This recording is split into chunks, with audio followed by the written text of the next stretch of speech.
Chapter 2 Remix is now out, but that means a lot of secret changes just got made to Ranked, so let's break that down in today's video. We're talking about how it'll be easier to hit Unreal, percentage changes, and a lot more, so let's hop into it. But obviously this just came out, so let me know in the comments if you're messing with the season so far. Are you guys happy they brought it back, or mad they didn't do a 1-to-1 remake with the new Dog Pound and Ice Spice POIs? Either way, if you haven't copped the Battle Pass or Festival Pass yet, please make sure to use code reidtheninja or another small creators code to help out the boom of Fortnite creators that's about to spawn. Okay, but here are the changes to Ranked. The percentage you will get in each game will be doubled. Okay, not exactly, but in the long run throughout the season, it will about equate to that. That means you'll get a little bit more percentage here and there and lose a little bit less percentage here and there. So by the end of the season, you will be about 1.33 to 2 times higher ranked than you would have been last season, assuming the same amount of games played. They do this because the Chapter 2 Remix season is obviously shorter than a regular season. Let's say a normal season is about 2 months long. Well, the post-Chapter OG seasons are typically about 1 month. We saw that was the case last year with the Chapter 1 OG map, and the plan for this one is the same. It will be 1 month, technically a little less, and will end on November 30th, so not even a whole month. That means Epic has graced its players with increased percentage per game due to the brevity of this season. So while you are technically not going to be more likely to hit Unreal due to how fast the season is going to come and go, but let's be honest, you definitely are.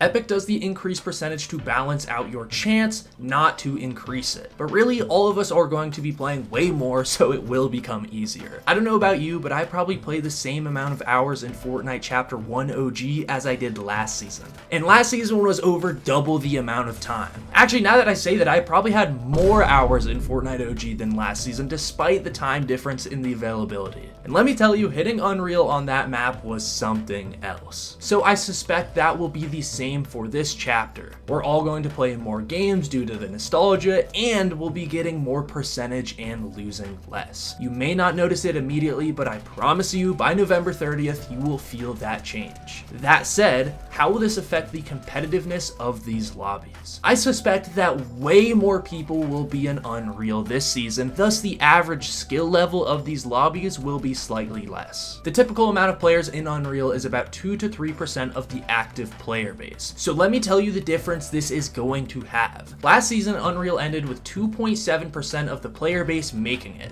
which equated to about 243,000 people. I suspect that number will shoot to about 6 to 7% of the population, which might sound like a more than 2 times jump, but it's actually way worse than that. It's not just a 2x% increase in the same player base, but all the old nostalgia folks will come back to the game, increasing the active population by a lot. So this isn't 6 to 7% of the Chapter 5 Season 4 player base. No, this is 6 to 7% of the Chapter 2 Remix's player base. So that 243,000 doesn't become around 500 to 600,000. No, that will become 1 million plus. And to those that think I'm off my rocker, no way a million people are hitting Unreal, the Chapter 1 OG season had 1.1 million players in Unreal, and that was 6.7% of that population. Pretty nuts, I know. But like I said, what does this mean for the competitive integrity of these lobbies? Well, as the video is titled, it will be way easier. Not only to reach Unreal, but the actual Unreal lobbies. You'll be running into kids who have never been in Unreal before, and this is their first time. And if you're watching and this is going to be your first time, then congratulations. But those will be the easiest Unreal lobbies so far, so it does not get better from there, I promise. But I do kind of like that fact at the same time, because this season you are going to find some banging content on YouTube. Your favorite creators will be dropping videos titled Unreal Rank 20 Bomb, Unreal Rank 30 Bomb, and you'll see some crazy stuff from Mr. Savage, Clicks, etc. Hopefully me too, so invest in the channel, but that's not all. If these lobbies weren't already going to be easy enough, I have one more reason to believe so, and that's the addition of ranked reload solos. That means a lot of the typical sweats will back out of the real ranked lobbies to play reload by themselves. Last couple seasons, reload was sort of holding itself back in the sense that it didn't appeal to the solo sweats, which is about half the players. But now that reload solos has dropped, many players might migrate.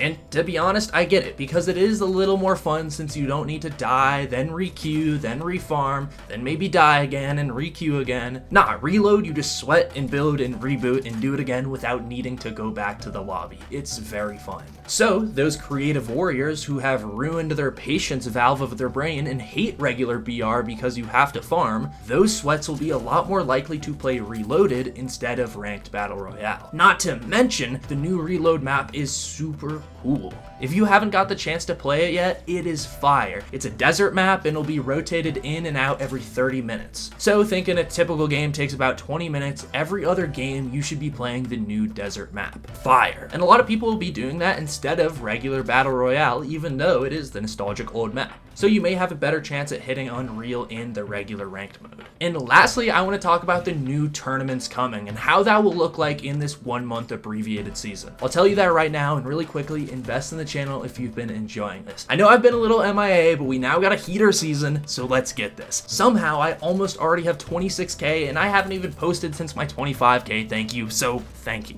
But tournaments this season, if you're unfamiliar, you will need to be at least gold ranked to participate in most of these. And I know that's very easy to get, but I say that for those veteran players that think they can just come back and dominate a tournament even after taking a year-long break or something. You might be able to do that, just make sure to hit gold first. Obviously, I know you can, but I know a lot of people will just log on for the first time right before a tournament and forget about that factor. So just play a ranked game or two. But what tournaments do we actually have? Tomorrow or today when you're watching this, there is a Reload performance evaluation, which is only for the pros that did well last season, so probably not you. But then after that, there is a Trios Cash Cup on November 6th, which if you've forgotten, that is now the main game mode. There are no more duos opportunities, well, at least in the traditional sense with the duos Cash Cups and FNCS, that has now all been swapped to a Trios format. However, there are still duos ranked cups later in the season, but you know, meh. After the Trios Cash Cup, there's a solo ranked cup if that's more up your alley, but again, no cash prize for those. Then on November 8th, we are back to the bread and butter. Solo victory cups are back, as well as zero build solo victory cups. And I'm pretty sure Epic is keeping region lock turned off, so I believe you can play in all of these, any region.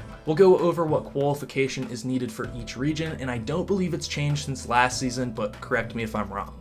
On EU, the top 15,000 advance. On NA, the top 10,000 advance. Brazil, it's the top 2,500. Middle East, it's the top 2,000. And then OCE and Asia, it's the top 1,500 advance. So, plenty of spots open. Congratulations. The following day on November 9th, there is a Reloaded Duos Cash Cup, which this one did confuse me a little since they switched the main game mode into Trios, but I guess they kept Reload as Duos, so I don't know, I guess I did contradict myself. You can still win cash as a duo.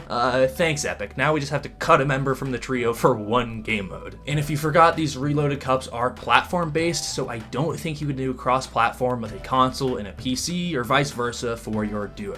After that, there's then the Duos Rank Cup, like I said earlier, and followed up by a Reloaded Squads Cash Cup, and this one I don't believe is platform specific. These will all kind of repeat till the end of the season, but there is then an unknown tournament planned 15 days from now. We don't know what it is. I'm assuming it'll be some sort of mini FNCS for the season, just to kind of get pro engagement. I mean, there's no opportunity for open qualifiers for it if that is the case, so maybe it'll be a closed tournament for the pros of last chapter to show off their new trios, but I don't know. Again, use code reidtheninja or another small creator's code, and click this video right here if you'd like to see my apartment tour for my 25k special. It's my setup and everything. Invest in the channel because we are heading to the moon, and on that note, I am signing off.